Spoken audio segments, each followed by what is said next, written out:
Hello everyone, welcome to the Communication of Success. Today's topic, we are going to talk about favoritism and how to deal with it.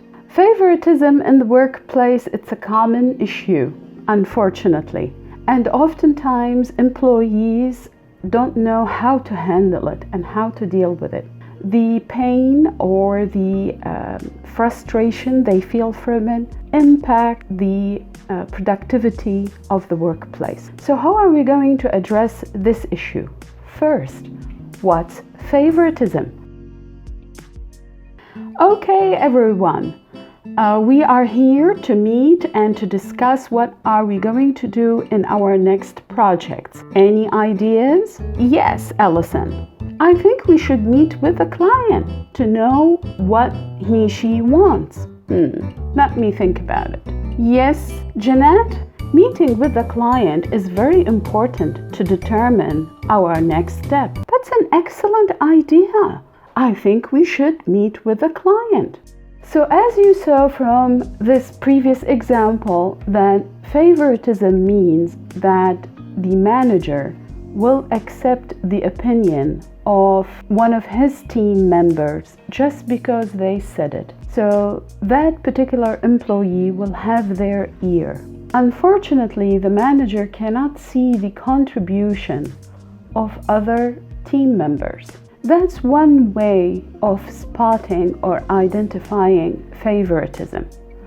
Oftentimes, the favorite person will get less tasks, or he will get away with more time on their phone, or not completing assignments and not being held accountable. And that particular issue will drag the entire team down. The thing is, oftentimes the manager either is doing it unconsciously, so the manager is not aware that she is favoring somebody.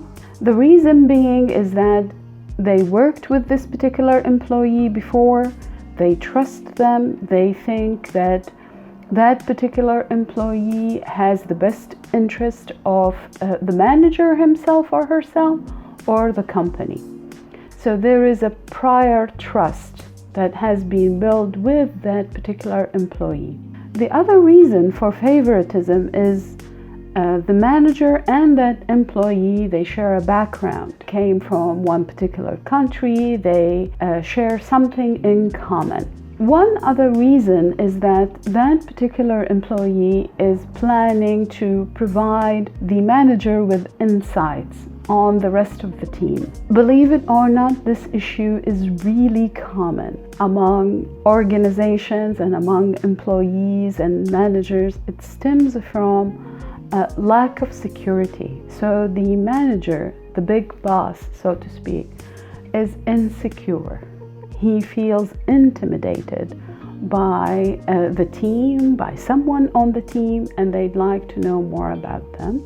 And one of the team members would volunteer, so to speak, to provide these insights. So these are a couple of symptoms of favoritism, or giving someone on the team some slack, making him the favorite. So how is the rest of the team going to deal with it? First of all, of course, you have the legal venues. You can complain, you can go to human resources, you can file a complaint with equal opportunity office. That is all available to you. However, that does not mean that favoritism will end on the spot. It takes time.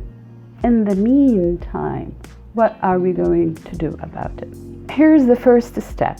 Who believes that the manager is favoring somebody? Look at your team and see what other members are feeling.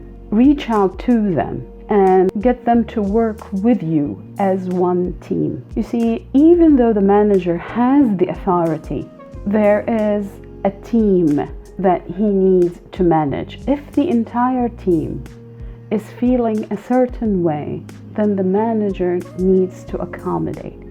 The manager cannot ignore the entire team. The manager will have an advantage and continue favoring somebody if the team is not united. So unite the team. This is step number 1. Step number 2, speak up about it. How are we going to speak up about it without making the manager upset? This is really an important step here. By the end of the day, you want the manager to be on your side. So you want the manager to be fair to everyone, you see. So you want the manager to play fair, to be on your side rather than against you. So the first step is to speak up about it in a neutral tone. Oftentimes when frustration boils, the person, the team, speak up about it passionately. Speaking about it passionately will make the manager feel like he has done something wrong. And usually when managers are put on the spot, they will not kind of change gears. So you need to convince the manager in an indirect way, so to speak, to be on your side. How are we going to do that? Let's take an example. There is a team, and that team, they are all working hard. However, one team member is spending so much time on her phone. Okay. And each time they try to get her to do the job, she come up with an excuse. And the manager is not seeing it that way, and he blames the team for not picking up the slack. So what's the solution here? In team meetings, one team member can say the following: "Hey, coworker, hey, Allison, we gave you an hour to talk to your family. We know you are having some issues with your family back home, and you are using the phone to communicate with them. And we are picking the slack. So is 1 hour enough for you, or you need more?" You see, that would attract the attention of the manager. In a way, we are telling the manager that, first of all, Allison is spending an hour on her phone, and she is not contributing. And we, as a team, we are picking the slack.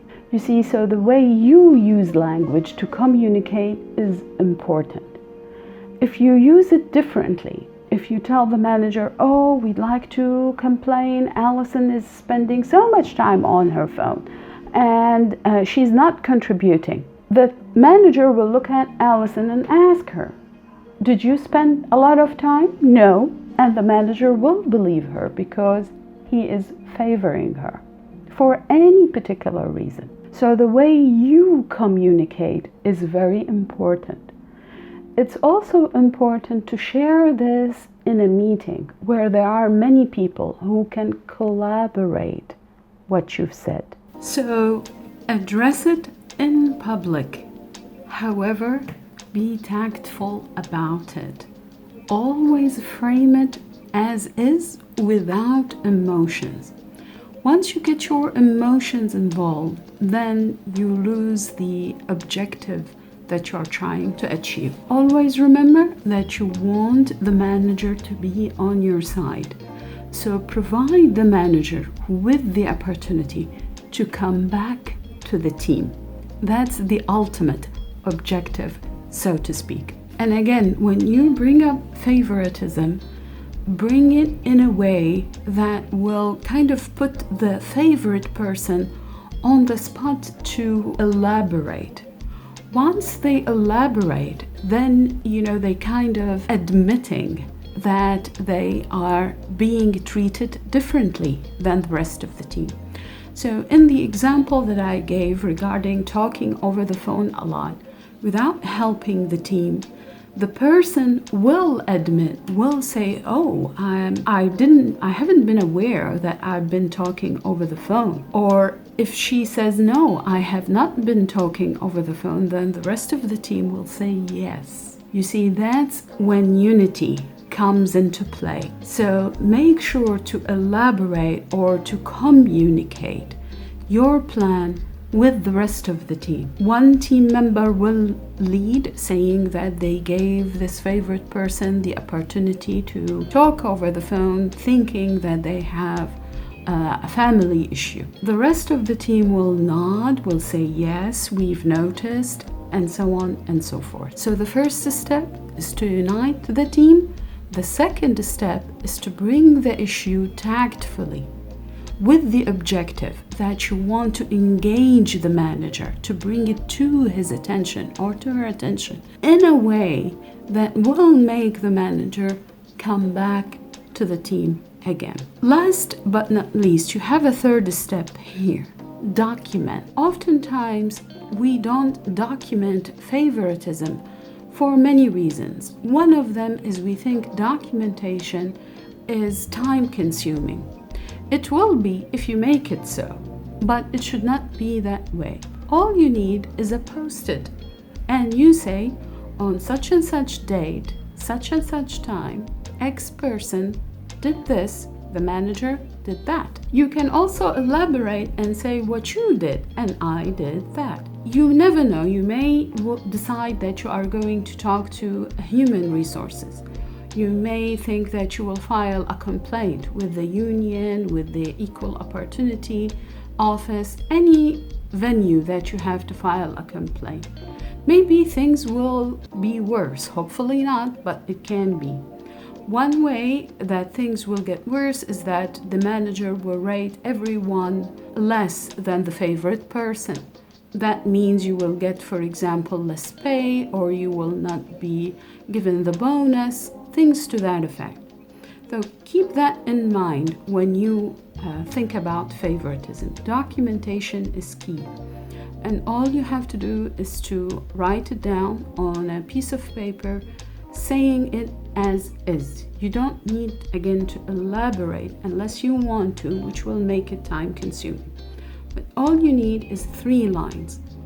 What did the manager do? What did the favorite person receive? You can use that as part of your tactic or as part of leverage.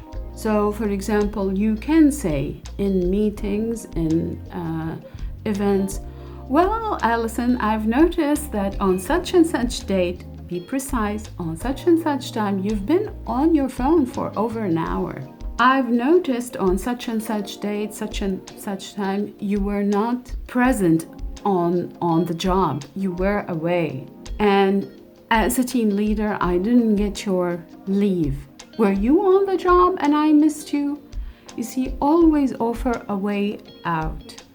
Because by the end of the day, you want the manager to be on your side. You want the manager to come back to the team. Now, I know you will say not all the managers will come back on the team. Nevertheless, you always offer the opportunity. You don't want to aggravate him or her more than you should. You want to let them know that you and the rest of the team are noticing the situation and are documenting the situation.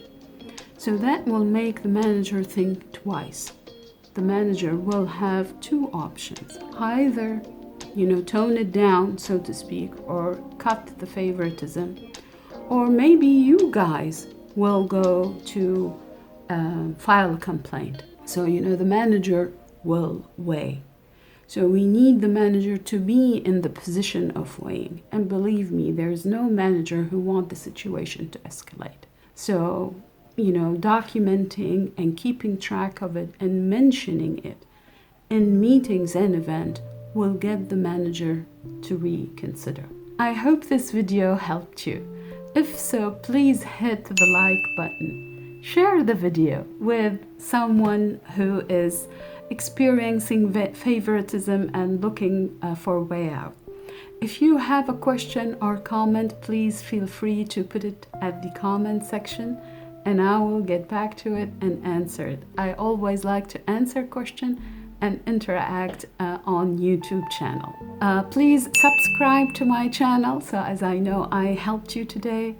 And let's continue the conversation in the next video. Talk to you soon.